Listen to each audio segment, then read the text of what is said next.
Walang imposible sa taong nais magbagong buhay. Ito ay kahit nasa piitan pa, patunay dyan na higit 40 persons deprived of liberty sa Agusan del Sur na nakapagtapos sa basic education sa tulong ng Alternative Learning System. At ang pinakamatanda sa graduate, nasa 60 taong gulang. Si Jaira Saludar ng PTV Agusan del Sur sa sentro ng balita. 46 na persons deprived of liberty sa Agusan del Sur Provincial Jail ang matagumpay na nagtapos sa Alternative Learning System o ALS.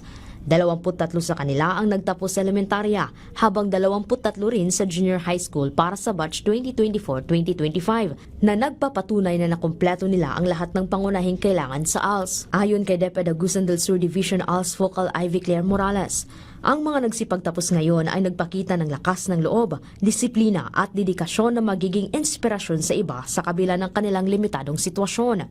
Niya kamo karon inyong gipakita nga dili babag ang naa sa selda para gyud kamo makaanggo sa edukasyon. We are looking forward for these 23 graduates to be enrolled again in the junior high school and hopefully madugangan.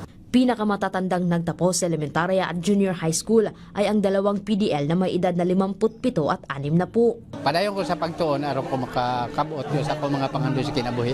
Ang gusto lang nako ipaabot sa uban nga idaran sama nako o dili pa kayo ulahi ang tanan sa pag-eskwela aron makabot ninyo ang inyong mga pangarap, ambisyon sa kinabuhi. Bukod sa certificate, may tumanggap din ng medalya bilang academic, conduct at leadership awardees.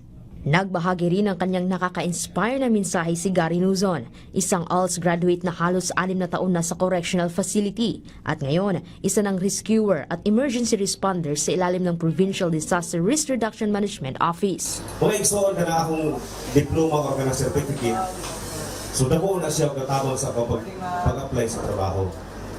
Mga igsoon, sa pag-apply na akong trabaho din sa Pigas, igamit na ako na siya.